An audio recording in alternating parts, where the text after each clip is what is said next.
This podcast of the Gamecock Central Takeover Hour presented by Firehouse Subs is sponsored by AAA Heating and Air. Attention homeowners. Due to upcoming government regulations, the current energy efficiency ratings for HVAC systems will change. Current inventory cannot be sold after December 31st. As the year 2023 starts, customers can expect to pay an average of 30% more for a new HVAC unit that will meet the new government regulations. So what does this mean for you, the customer? There's no better time to purchase a new HVAC system. AAA Heating and Air must empty their warehouse to make room for the new systems. No deals will be turned down. With their 15-year parts and labor warranty plus guaranteed financing, they have made it possible for anyone to get a new system. Call today and enjoy your new home comfort as quickly as tomorrow. But you can only get this special deal by calling 803-677-1500. AAA Heating and Air wants to give you their best deal possible on a new HVAC unit, but you have to call today. 803-677-1500. And tell them you heard about this deal on 107.5 The Game's Gamecock Central podcast. AAA Air when you need us. AAA Heating and Air. It's the Gamecock Central Takeover Hour, presented by Firehouse Subs, founded by firemen with Pearson Fowler. This has been in the works for a while. We're really excited to officially have the Gamecock Central Hour. Chris Clark. And JJ has accepted an invite to the Senior Bowl already, which is awesome, the Reese's Senior Bowl. And Wes Mitchell. I think he's well above 200 into like the 210 range. A dude in the weight room, too, like from a strength standpoint. On the home of the Gamecocks, 107.5 The Game. 2 minutes after 11 o'clock. Welcome in to the Gamecock Central Takeover Hour here on 107.5 The Game. Pearson Fowler, Preston Thorne here with you, and happy to be joined as we are every day now, pretty much every day, Wes Mitchell and Chris Clark of Gamecock Central. Colin Taylor tweeted out the best sports website in Columbia. I mean, I'm not surprised. Apparently. That's awesome. I didn't know if that was like an old thing. Colin just found it for the sake of tweeting it out, or if that was new. Is that news? Yeah, that you actually are talking right now on the best sports radio station Am I really? in Columbia. Oh, yes. Good. You don't follow the Free Times Best of Columbia 2022? I do. I vote on it every single year. I just didn't know that it came out today. So congrats to you as well. Thank you. I didn't know that. Are there other sports radio stations here? Wow. Is that You've eliminated the competition. Yeah. Did you vote for us, Pearson? So, huh? Since you're a voter, you did? Absolutely. Oh, that's good to know. Yeah. He's lying. Thank you. I vote for you guys. I vote for us. I vote for myself. Not that I've ever been nominated, but I have nominated myself before because no one else is going to. Usually vote for my dad's property management company. Yeah. I like to see what restaurants are on there, too. Like, I really like to dive into what's the best burger, what's the best fries, what's the best Mexican food, what's the best Italian food. Like, I kind of get into it. Don't always agree with all the answers on there, but it is pretty cool just to see what the people of Columbia think every year. Essential reading. Yeah, it is. It is. More than anything, I like to get mad about it when I disagree with it. It's my favorite thing. People on the internet love to get mad, myself included. Do you then write it? What's that back page they have? The rants or Rant whatever? and rave. Rant and rave. Do you write in about that, But I used to love. I would always pick up a Free Times and read the Rant and Rave. That's Those are one of my funny. favorites. That's really, really good. So congratulations to you guys. Y'all obviously do great work. That's part of the reason we're so happy to have you here. I think Preston got best administrator, right? Administrator of the country. Administrator of peace and love. Yes. There you go. Yes. Well, I was thinking at your position at the School of Education. Or that. Yeah, and that works too. I just got a really good demo, by the way, of it's called the Chop and What? Or no, the club and... Yeah, we was doing a club rip, little stab. Club rip, yeah. We do start with a little stab, little long arm. Yeah. Into a stab. Getting those hips around for Pearson. We're working on Pearson becoming the fierce pass rusher machine that he's always dreamt of being. Well, it's all physics. It's all leverage. It is. It really is all leverage. And I guess we were talking in here previously before the fellas came in about what we saw Zach's optimal position as a pass rusher being. And I said he just needs to move people where they don't want to be put first. But then after that, if he's working on a move, this is what I kind of thought his next move would be. Mm-hmm. Wes, I was talking to Chris in the bullpen earlier. Outside of Marshawn Lloyd, there's no one that I'm more excited for this season than Zack Pickens. Part of it is just knowing what he's able to do physically, but I've also just really, really enjoyed anytime he has media availability. Mm-hmm. I just like listening to him talk. Yeah. He seems like more comfortable. He's able to laugh at the podium. He gives good, insightful answers. Like, he's just, I'm pulling for him as much as I'm pulling for anybody, maybe except for Marshawn. Yeah, I think one of my favorite things about watching guys, especially maybe seeing them in the recruiting process, interviewing him as like a junior in high school, and you can kind of, you see this big kid, so talented, but he's experiencing a lot of things for the first time, having the limelight on him for the first time, spotlight for the first time, and just watching them kind of grow, not just on the field, but off the field, grow confidence in, speaking in front of the public, speaking to the media and all these things. And you can just see Zack has kind of gone from being, he's the 5-star kid to being a leader of this team, like a spokesman for this team. Even that shot from the welcome home, I think the first episode when he was like, Josh Van, get in here, man, get in here. Like, give me a hug, man. It's like Zack has become kind of, he's one of the old heads of the team now. And you get to see guys transition from being, well, I'm just trying to find a way onto the field to I'm going to try to pour into this young guy, or I'm going to try to be a little bit more to the fabric of the team than just another guy. And I think that's always fun. And Zack has really accepted that role, and his personality has come out a little bit. He was always one of those guys in recruiting. If you interviewed him, he didn't say a lot at all. But then after he committed, I got to be around him a little bit at the Shrine Bowl, and he was in a little bit more comfort zone around some of the guys, around some coaches. You're like, man, this kid's got a really good personality, very funny, kind of a unique personality. So it's been really fun to watch that come out as well, I think. Yeah, I was Hannah Barton, who's one of our interns at Gamecock Central, interviewed Luke Day, the strength coach, this summer, kind of towards the tail end of summer workouts. And he mentioned a few guys by name, and that was it. And one of them was Zack Pickens. Javon Gwynn was another one. I think he mentioned Josh Van too, but he mentioned Zack Pickens. And, I'll concur with Wes, a little more quiet in high school.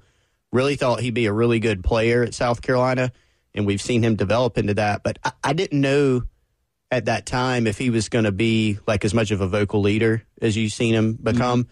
And so he's really not only developed quite well, but as Wes said, he's developed into a guy that's now lifting up, his teammates and leading by example. And that was something that Luke Day talked a lot about. And he was talking about Josh Van specifically, but kind of applying it to everybody. He's like, I know Josh Van is a good player, but can he do something that makes somebody else on the team a good player too? And with guys like Javon and guys like Zack, it seems like they really think that he's started to do that. Yeah, well, and that's essential. And I want to come back to some of the other guys on that defensive line, especially on the interior in a minute. But one other piece, we just played a couple of minutes from Zack's media availability yesterday, and the last answer that we heard was actually the great Colin Taylor asking about the mentality, the switch. And Wes, Preston and I had put you to this. Find out who are the mean guys on the offensive and defensive line. You need a mean streak. When you asked Eric Douglas, it sounded like it was Javon Gwynn, Zack Pickens, some of the same guys that were mentioned. And I was like, I just don't see it with Zack. He seems like a little bit quiet and reserved, but if anything, he just seems like really nice and jovial. And you kind of want someone on that line that's an SOB and that's going to break somebody's head. But it sounds like that is Zack, and that he really just has a better understanding of kind of how to turn it on in the game, and maybe more importantly, how to turn it off outside of the game context. Yeah, I mean, you see that sometimes, guys, that just when they go between the lines, they flip the switch, and then when they come off, they're a different person. I think that is a certain. I don't even know how you would describe that. Maybe it's a certain emotional intelligence too, to be able to flip it on when I'm in this context, and then flip it off when I'm not. But I think Javon and Zack both kind of have that ability, and you want to be able to take, maybe take certain things and channel them on the field, but then be able to flip that off, the other way off the field, I think. Yeah, me personally, I miss that. I don't have an outlet to channel those parts of myself into. And so when, you think about, do you miss football? I don't really miss football, but I do miss having a place to go fight every day, or run, or maybe say some words that are not acceptable to the general public. Or you do kind of miss those places. And I think from what I seem to think about Zack is that he's generally a mild-mannered person, but all of us have kind of a shadow part of ourselves that we get to exercise on sports fields or workouts or wherever the case is. And so I can definitely relate to having that aspect or that part of your personality that you get the chance to turn on and turn off as part of the appeal of football. You play with a lot of intense guys. Ryan Brewer, a good example, but he's intense off the field too. Yes. Did you play with any Dr. Jekyll, Mr. Hyde type guys? So, yeah, I think so. Two examples. Ryan is an example of he's Ryan on and off the field. The intensity meter is always on 10. Travell Wharton is the other opposite end spectrum. Nice guy on the field, off the field. Like on the field, he's just going to block you. He's just going to block you. You're not going to do your job, but he's not going to tell you anything wrong about it. He's probably going to shake your head. It's just like, hey, man, how's it going? How's the family? I'm trying to think of somebody who had like an intense on-off switch. Because you said Langston wasn't like a monster. Langston's a pretty vicious competitor. Really? Langston might be a great example. I think. But he wasn't a big trash talker, you said, right? Yeah, but he was like a seether, like kind of like the pit bull that just that kind of deal. Langston might be a great example of somebody who had probably as big of an on-off switch as you would for the person that you listen to on the radio. He's probably not that person on the field for sure. Yeah, that's probably a great comp, actually. Yeah, well, I mean, all the time spent talking to him on the radio, I feel like most of his sentences are peppered with laughter. And I just feel like that doesn't translate to. Is it maniacal laughter, though? Yeah, sometimes it is. Sometimes it is. So, yeah, I guess that's the underlying, seething part of it. Yeah. Well, yeah, Zach definitely, just the way that he's grown into his role seems to, I think, be auspicious looking to a defensive line that actually, as we transition into the rest of the group as a whole, and Chris, I'll get your thoughts on this first. Carolina lost Aaron Sterling, who'd been in the program since 2004. Lost J.J. Enagbare, who was... he's in the NFL right now. He was, third round, fourth round, something like that? Fourth round. NFLer. Accepted an invite to the Senior Bowl, right. Reese's, as you heard on the intro. Yeah, exactly. So we'll never forget that. They lost really good players, and it was a group that I think underachieved last year. And yet I'm talking myself into how can this group be better? It doesn't make sense. They just lost two entrenched, talented starters. Yeah. But they have to be better. So how do I reconcile those ideas? Have to be as in they need to be, yes, or you think they have to be because of what's coming back? Okay. Yeah, they do need to be. Mm-hmm. We know that. I think you could argue it either way. And so there are some things that I'm very convicted of about this team. I think they're going to be better at quarterback. I think they're going to be better at receiver. Like, there are different things there. There's been a lot of good and a lot of positive talk, which is fine, because I think a lot of it's fair and warranted. But I think there are some concerns on the line. A reason that they're going to be better is I think they've got some experience and they've got some depth at defensive tackle, right? When you look at Zach as a senior type of player, he has been and can be if he takes another step. And then all the guys behind, behind him with, even MJ Webb, who had a, better than expected year last year, coming back for a 6th year, and Boogie and Tonka Hemingway. They've got some guys there. They've even got some young guys, TJ Sanders, Nick Barrett. But the guys that they lost, those two guys that you mentioned, they were good players. I mean, really good players. Even though Sterling, he didn't have the NFL measurables, he was very solid, very savvy player. He could give you some pass rush. He was better than anticipated, I think, based on the size against the run. So now you're banking on Jordan Strong and Birch taking a step forward. You got to bank on that. And then you got to bank on some guys behind them. They're not going to be able to play 60 snaps a game or 70 if you get there. So now you have to have Gilbert Edmond and Terrell Dawkins. Those types of guys got to step up for you. And I think it's a question mark at the bare minimum. Yeah. All right, well, let's circle back to that. We'll start to dig into the depth chart. I think we have a pretty good idea of what the ones look like and maybe even the twos on the inside, but we haven't talked a whole lot about the edge guys. We'll focus on them.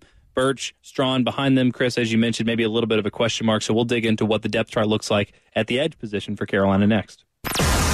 It's the Gamecock Central Takeover Hour, presented by Firehouse Subs, founded by firemen with Pearson Fowler, Chris Clark, and Wes Mitchell on the home of the Gamecocks, 107.5 The Game.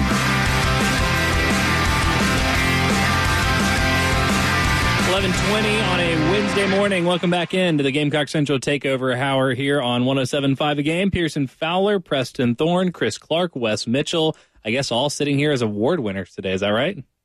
I guess so, yeah. That's pretty exciting. Gamecock Central, the best sports website in Columbia.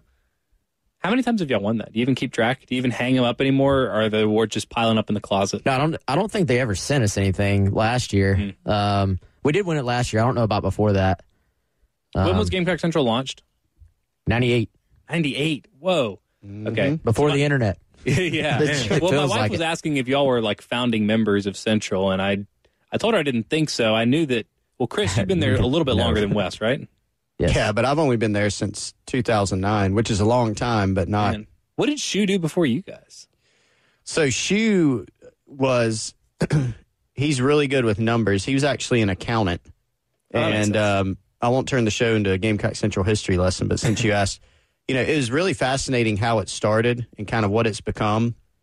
It started out, I was going to say, Pearson, do you remember this? But heck, I don't even know if you were born. 98? No. I mean, how old were you in 98? 5. Like 90? Okay. Yes, you hopefully were not on social media at that time. ICQ, Preston, do you remember ICQ?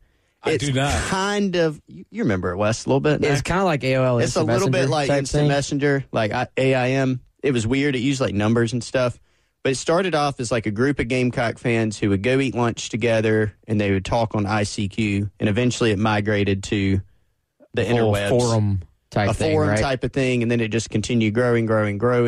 And now it's a media company. So it's pretty crazy. That's exciting. An award-winning media company. And I'm glad it's here. Yeah. Good job, guys. We have jobs. Yeah.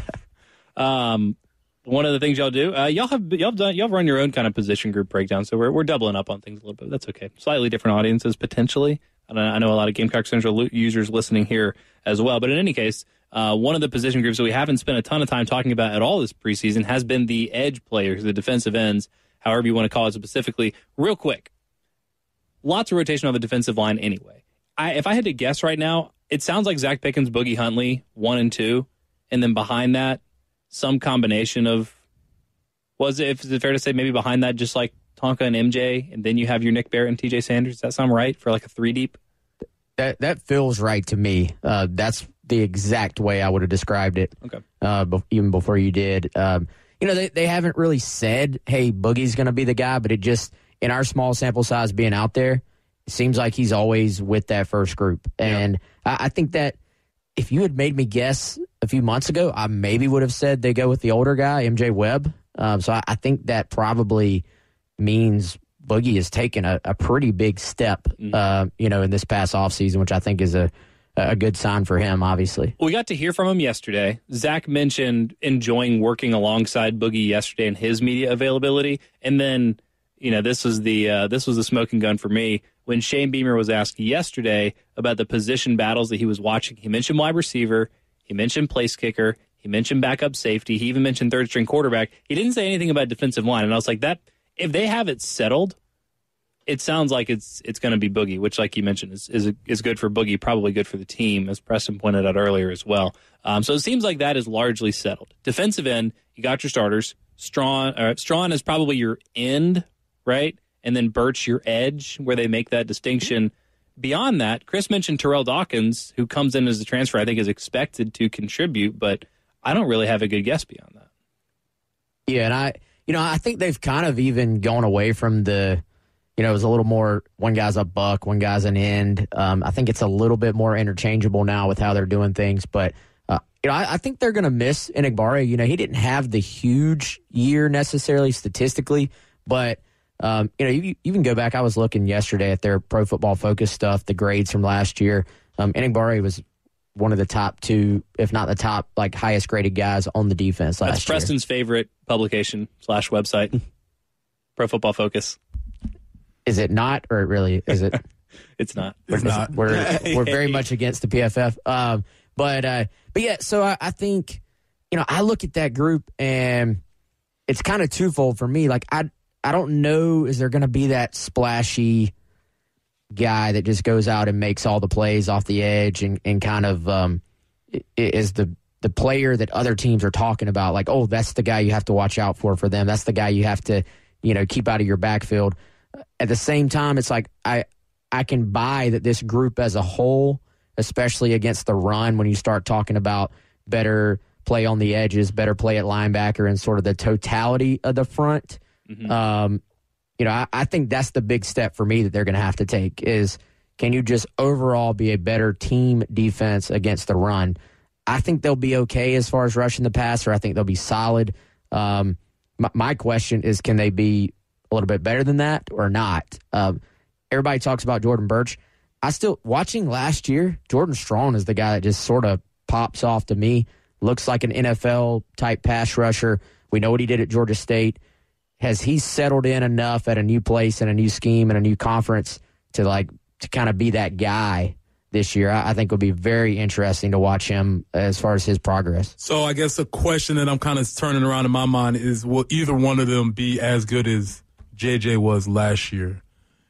I think it's a good question, and I think they're a little bit different players too, like skill set wise. I could see Jordan Strong being a better pure pass rusher than Enigbare. Overall, I think the question also is, can the two of them as a duo be better than the duo of Enigbare and Sterling? Sterling was kind of like, I feel like we didn't talk about him a ton, but the coaches always seemed to be very happy with what he did up front. Yeah, and that's maybe that's how good he actually was, is that nobody mentioned him not being there. He was sort of just a very consistent presence that wasn't going to be a splash guy or make a bunch of plays, but he was going to be in the spot where he was supposed to be, know his assignments, etc. And you need people on the defenses to be able to do that. However, Jordan Burch, as a 5-star guy, does not need to be that type of dude in order for the defense to work. Does that make sense? Totally. Needs to be a difference maker. Yeah. He needs to have a pick six every game. Watching him run on that pick six was a wow moment for me last year. Oh, yeah. And, the guy we have not mentioned at all that I think will play a role this year, because when Burch was not working with the ones, when they've been kind of slowly easing him in, the person who was out there was number 10, Tariq Johnson, who is out of Sumter, has been injured throughout his career, is back healthy, stuck around. He's going to play a rotational role at that position as well. So I think you kind of have, Strong and Burch are going to be your starters, I think. But you have who's kind of next in line? Is it Tariq Johnson, Gilbert Edmond? Is it Terrell Dawkins? Those are the kind of three guys that I think are all in that mix next as far as providing depth. But I think there's a little more question as far as drop-off at the edge compared to where a defensive tackle. Like I think like to a man, like if Jimmy Lindsey was sitting around with his friends and they were like, hey, tell me what you really think, not even coach speak, I think he'd be like, man, we feel really good about those next two guys going in a defensive tackle. And I think if it got really down the line and T.J. Sanders or Nick Barrett had to play, they're younger. You'd maybe adjust a couple little things, but I think they'd feel okay with that as well. I think there's just still a little bit more question as far as the depth at defensive end / edge / buck / whatever we call these guys now. So maybe here's the difference, just speculative. Carolina is not as good at edge as they were last year, but they're better at defensive tackle, and you have more run support from a linebacking core that is hopefully healthy with Sherrod Greene and Brad Johnson back, Mo Kaba ready to take a step. That might be the blueprint for the defensive line being better, even if there's just sort of a net zero change in the talent, across that defensive front. Does that pass the smell test, or am I overthinking it? I think so. I want Preston's thoughts on that, though. Give me the deep dive answer on this, if you can. How much different is the skill set for a defensive front to be good at rushing the passer versus good at stopping the run? Because we've talked about the inability to stop the run last year, but it probably, especially when people start talking about 8, 9, 10 wins, when you kind of get off into like fantasy land and stuff, stopping the run is like, that's the big old thing. Everybody talks about the offensive line. stopping the run is the key to the big next step for this program, in my opinion. Yeah, and your ability to stop the run makes your ability to rush the pass even better because you get in third down situations where you can automatically, pin your earbags and get in a pass rush stance and get your whole fastball, curveball, get it, all of that. It all plays in concert with each other. So it does make a big difference of stopping the run because you get more shots at obvious passing downs. Mm-hmm. Whereas maybe if you're not even that good of a pass rusher, but when it's 3rd and 15, you become a whole lot better because A, you have more time, B, you have more ability to predict your pass rush move and all of that stuff. So, yeah, it does. To answer the question shortly, stopping the run is the answer.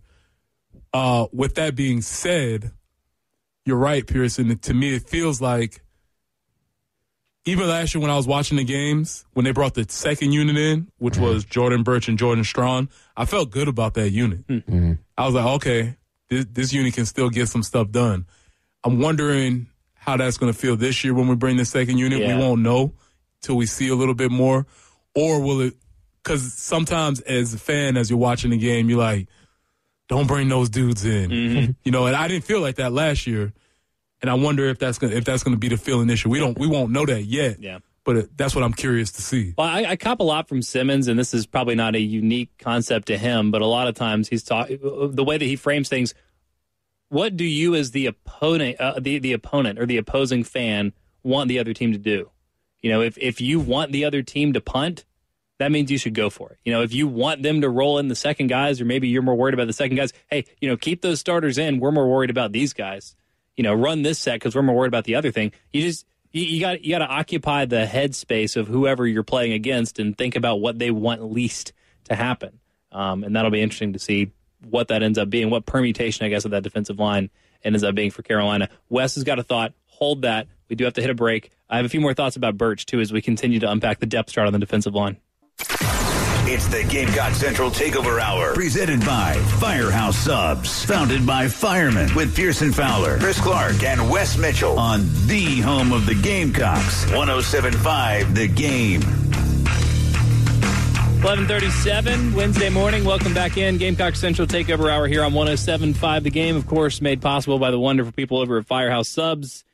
If you need a delicious sandwich, wherever you're listening to this, anywhere you're listening to a actual real radio, there's a Firehouse Subs close to you. Even if you're listening streaming somewhere, there's probably a Firehouse Subs very close to you. Rapid Rescue, there's going to be a drive-thru at the new location. And is it in Casey or West Columbia?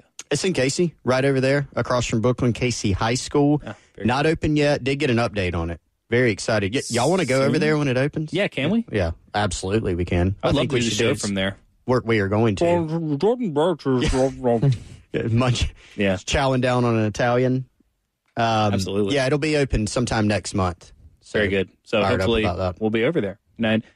Wes ordered a sandwich on the show. For those of you that didn't hear that, Wes literally ordered a sandwich in the middle of the show. How was that sandwich, by the way? It was amazing, as expected. You got meatball, right? Just like straight up? Yes. Yeah. I did not. I forgot to do my special, which is add pepperoni. Yeah, that's all right. Next time. Plenty more chances to go to Firehouse Subs. We've been talking about the defensive line, and in particular, the defensive end position, which hasn't gotten a whole lot of attention. Preston made the observation that last year, watching Enigbare and Sterling make their way to the sideline and Birch and Strawn come back in, didn't feel like a huge drop-off. So maybe there is the path to optimism if you're assuming that at least this first unit can hold serve this year.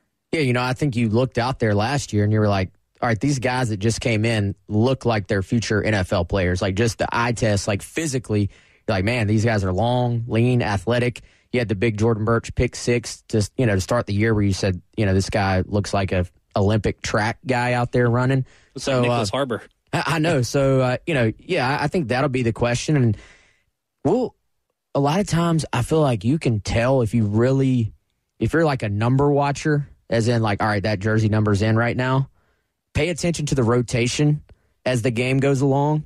And I thought it was interesting last year, not to get all into the linebackers, but I remember Clayton White being like, man, we really want to be able to rotate our linebackers in. We really want to be able to rotate our linebackers in and keep them fresh. Because South Carolina the year before had not done that. And then they had a couple of injuries at linebacker, and I'm sitting there and I'm watching, and I'm like, okay, defensive front just rotated. Oh, they just got another safety on the field. Oh, those 2 linebackers are still out there. Yeah. And then I'm watching the next time, I'm like, okay, they got those guys back in. Oh, nope, same 2 linebackers. And if you go back and look at the snap counts, sure enough, and, it changed a little bit as the year goes on. Maybe a guy gets more and more comfortable. You see the snap count go up a little bit. But you can tell from that rotation who's on the field because coach is like, all right, I feel comfortable. I just want to keep rotating these guys in. They've all earned it. And who is only going to be going in because they have to. By default. Somebody has to go in because the other person's tired very shortly. But really quickly, Wes, did you just call us a bad name by calling me a jersey watcher just now? Was that? No, a number watcher. Were you calling me a number watcher? Were you? No, I am a number watcher. Okay, I was just making sure because that's the crew that I'm in. No, I will pay, and the people sitting around me at the game probably like, we don't care because I'll be like, hey, Amari Brown's in at the slot now. Because I like to pay attention to, all right, who's getting rotated in, or not, and I like to think through, okay, they put that receiver in, or are they trying to do something different with him? Oh, Juju's in the slot. This is probably going to be a jet sweep. But Wes, that's not a number watcher. Preston's going to come in. Immediately, as you said, I said 25, Juju, 7, Amari Brown. So I am close to Rain Man when it comes to these numbers. Like I got to. But Preston's going to come in Monday, and he's going to be like, man, that number 7 on offense, he's really good at throwing the football. I don't know who that is. Number 7.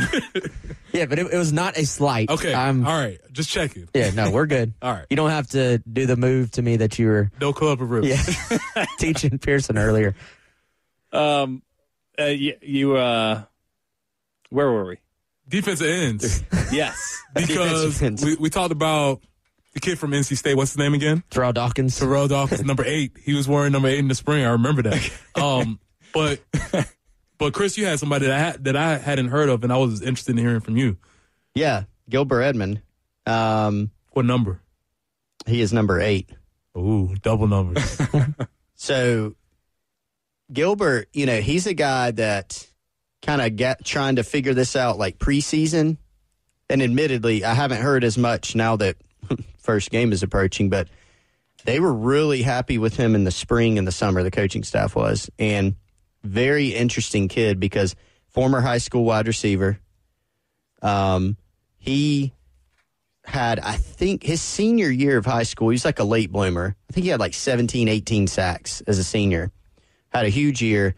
Originally committed to South Florida, and South Carolina's previous staff flipped him on signing day. Like, it was very quick, kind of thing. And now this is a guy that's come in with a lot of raw athleticism, still learning. Now he's 6'5", 250.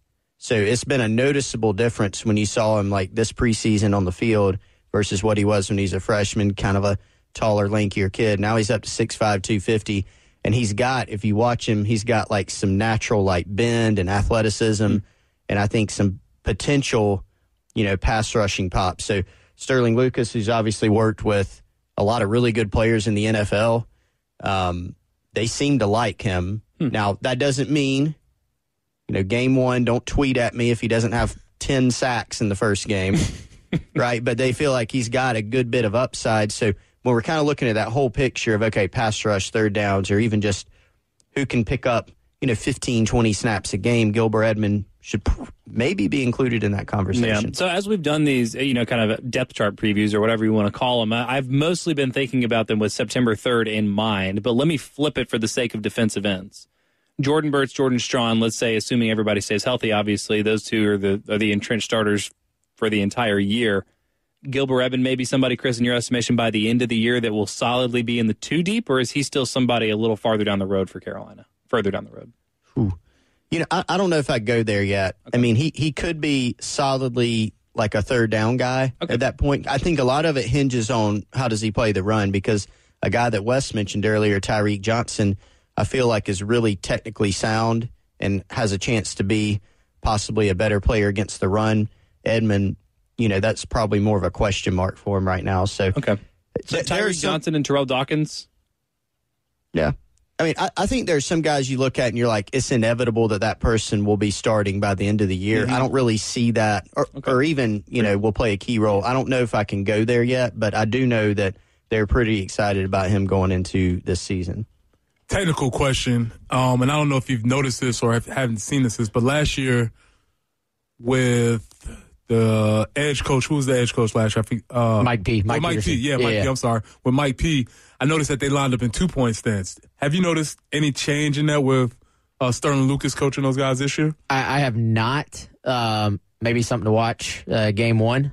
What would be? What was that something that you noticed? As in, this might be an issue, or this is different than most teams on the edge, or it's just kind of it was just from coach to coach. It's just a thing. Yeah. I didn't know whether that was maybe for the players' comfortability, or whether that was his personal preference, or whether it was because they were edge guys and not defensive ends. I don't know what that was about, but that's something that I noticed, and I wonder if that would be different this year. You know what? It feels like when I first watched some of Western Kentucky, right, is where Clayton White came from. When I first just put on some of their games from the previous season, they were in 2-point stance a lot. And it might be his thing also. It might kind of be something he prefers. I don't know the reasons why, but you notice they do specifically call those guys edge guys. Like, they sort of have gotten away from defensive end, and I don't know. I mean, it's just a name, but at the same time, is there a reason for that as well? You don't change the name for no reason. Like, if you're going to go to the trouble of making everybody relearn the name of that position, there's probably going to be some difference. Doesn't that? I'm imagining that has to make it significantly harder to get leverage in the run game defensively, right? It's a little bit. It's a different technique for sure. It's something that somebody would easily point to and say, "Oh, that's why they're not stopping." An old person like myself would say, "Well, they're not stopping the run because they're not in 3-point stance." But that's not necessarily true. Okay. However, that is a very easy target. Okay. I'll try not to make the easy. Yeah, don't make that. Don't automatically make that. Don't be that guy. Yeah, don't be that guy. Yeah. But it is something to look for. Okay. One more quick thing here. I do want to talk a quick little bit of recruiting before we get out of here. But Brock, I think, has the answer here in the text line. Says, I think in order to succeed this year, Carolina has to throw more tight end passes with Jordan Burch. Wait. Obviously. Tight end passes? Mm-hmm. We're obviously not saying that Jordan Burch needs to throw more passes, because that. No. I think that was a suggestion, but I think it was. It was tongue in cheek. I just had a little flashback of Jordan throwing a top running back sweep pass. Yeah, Preston just fell out of his chair. Very close to. Oh yeah, Brock. I don't know if that one's going to be back in the playbook this year, but who knows? Y'all don't remember that? Oh, I feel like y'all just collectively tried to amnesia that out of your brain. No, we saw. Okay, we saw. Just checking. Yeah, that was a drive killer. Yeah, man. Was it from the 2-yard line, 1-yard line? It's like right there. Yeah, it's all right. 803-404-6100. They probably still weren't going to win that game, but. Any case, Love Chevy phone line, text line, however you guys want to be a part of the show. Any final thoughts that you have, would love to hear from you. Get all of us on Twitter as well, at Pearson Fowler, at Coach P Tweets, at Wes Mitchell GC, at GC Chris Clark. Shane Beamer had a delightfully transparent appeal to any potential recruits yesterday during his media availability. Want to let you hear that and get Wes and Chris's thoughts on a new crystal ball prediction for a South Carolina prospect. It's the Gamecock Central Takeover Hour, presented by Firehouse Subs, founded by firemen, with Pearson Fowler, Chris Clark, and Wes Mitchell on the home of the Gamecocks, 107.5 The Game. 11:51 Wednesday morning, wrapping things up here on the Gamecock Central Hour on 107.5 The Game. Pearson Fowler, Hall of Famer Preston Thorne, Wes Mitchell, Chris Clark. Here with you. Guys, I have to admit, I apologize. I dropped the ball a little bit here. I thought I had this sound ready to go over here on the second computer. I did not have it ready to go. Unbelievable. I know. It's all right. I'm doing what I can here. But Shane Beamer yesterday with a very transparent appeal to anyone that wants to come see a high-level SEC college football game, pointing out that Tennessee and Clemson and a lot of these other schools with which South Carolina has ongoing recruiting battles, Georgia, are not at home week one. North Carolina, if you want to come see a football game, South Carolina is going to have the LED lights and all that kind of stuff. You know, these things are funny. Obviously, that's totally allowed. Normally, I feel like coaches don't do that. I don't know why. That's a good move. It's funny. It like catches a headline. It gets your attention. It's just interesting to me. It's a smart pitch, and a lot of times logistics play into whether you're going to visit a school on a particular weekend or not. If you have a long trip and maybe South Carolina has a noon game like they do for Georgia, like, they're going to have recruits for that game, but there's maybe not the farther you get from Columbia, the fewer guys from those areas you're going to have at a noon game, I think. So season opener, night game, Georgia State, a game South Carolina should win. There should be a great atmosphere because of everything you just talked about. It makes sense to make that appeal. And I had no idea. It didn't even hit me that all these other schools are off. And a lot of times, if you're battling, there's a little battle within a battle of getting that player to your campus for a game, as opposed to, maybe Georgia has their biggest home game of the year. And you maybe aren't going to win that battle. So I think that's kind of interesting that he brought that up.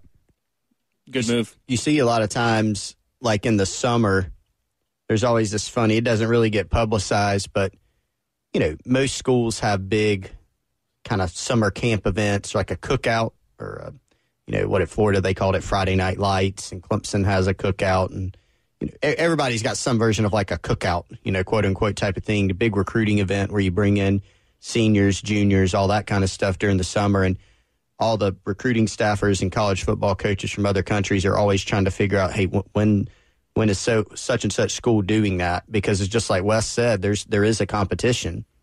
Like, you want to get guys in. And now with scheduling for football games, that's out of your control. Mm-hmm. Shane Beamer can't call up the AD and say, I really need you to move this game. Like, we need, you can't do that. But it is potentially an advantage for South Carolina, especially with game one where you've got, a good amount of buzz, behind it to be able to get some guys in. Yeah. One quick recruiting note here. I know this name has come up before because Wes has asked Chris to do the pronunciation. And I just saw Bill Gunner tweeting about this morning because he's more of a recruiting than I am. But Desmond Umeozulu, is that how you say it? Umeozulu? Yeah, Umeozulu. Did Bill say it? Umeozulu. No, he didn't say. He tweeted it. Which is the safe. We should get him to say it. He would have just said Desu, which is what I'm going for. Yeah, Desu. There were some experts that have started to predict him to go South Carolina's direction. I don't know where exactly this recruitment is right now. Is this a pending announcement? Yeah, he's announcing on the 29th. Okay. So that's, I guess, early next week. Tuesday? Yeah. There's some South Carolina buzz right here for real. I mean, it's been Ohio State was kind of the perceived favorite for a while. He took an official to South Carolina in June. It went well, but it was one of those where, he wasn't one that, like a lot of times an official visit goes well, and then we'll kind of hear, hey, South Carolina's going to get that guy. Or, if you don't really hear much, it's like, well, it went well, but there's nothing It went well pending. Because he ate a bunch of free steak and, got to use the recording studio. Yeah, so, I think with this one, it went well, but there wasn't a ton of just follow-up buzz. And then recently, the last, 2 or 3 weeks, there's been a lot more South Carolina chatter, and they've really been working hard to push for, on this final stretch of his recruitment because they want somebody to team up with Montague Rames to kind of be their other bookend edge defensive end guy in this class. Yeah, this will be another 4-star defensive lineman. Just looking at the, sort of the composites, the on-3 consensus, this is a guy that would be near the top of the class in terms of rating, and of note would be another DMV guy, which, we've already pointed out that that's starting to stack up, but, Carolina's going to have, we talk about the blue chip ratio, they're going to have the DMV ratio. They're going to have half of their roster from the DMV area. That's not insignificant. This is becoming more than just a footprint. And now, I generally don't put a ton of stock into this, but there could be something to be said about all those guys turning their attention to Nick Harbor, who would be like the cherry on top addition from that area for South Carolina. The cherry on top, but also like the Frosty Bowl that's like the low-key MVP of a Sunday, because otherwise the bottom of it's going to melt, but you get a cold bowl. Yeah. Man, Shane Beamer's doing work. So this is the 29th, so Carolina could have a round 20 commits with another 4-star defensive line commit before the season even starts. At this point, if you had to log a prediction, is it South Carolina, or is South Carolina just closer than they were? No, if I was predicting today, I'd probably lean South Carolina. Yeah, I think I agree. The one thing is there was a lot of, Ohio State stuff, and Wes, I'm not going to use the term you used the other day on our podcast. Was it kerfuffle? No, it was not. But, a lot of stuff came out, and it's kind of hard to get a handle. But I do think there's kind of Ohio State at one time was probably the leader, and I think that's really diminished. It's just a lot more murky, and South Carolina's really picked up a lot of buzz, a lot of momentum. And I wouldn't totally write off Ohio State at this point, especially there's still some time to go, still 5 days. State. Trademark. Yes. Yeah. But very good. All right, well, we'll keep an eye on that. That'll be coming early next week. That is all we have time for today. Appreciate you all listening and being a part of the show. As always, for Wes, for Chris, and Preston, I'm Pearson, and the Halftime Show with Jay, Terry, and Tommy's coming up next. The Talkville Podcast gives you a weekly dose of nostalgia as Tom Welling and Michael Rosenbaum revisit Smallville. The early episodes have so many stories, they were shooting them out of order, and people were getting fired left and right. 5 directors worked on Metamorphosis Episode 2. They kept shooting and reshooting sequences to get it right. Tom's haircuts are all over the place. I didn't remember any of that. Sounds like we were quite the conundrum there. Join Clark Kent and Lex Luthor on the Talkville Podcast every week wherever you get your podcasts.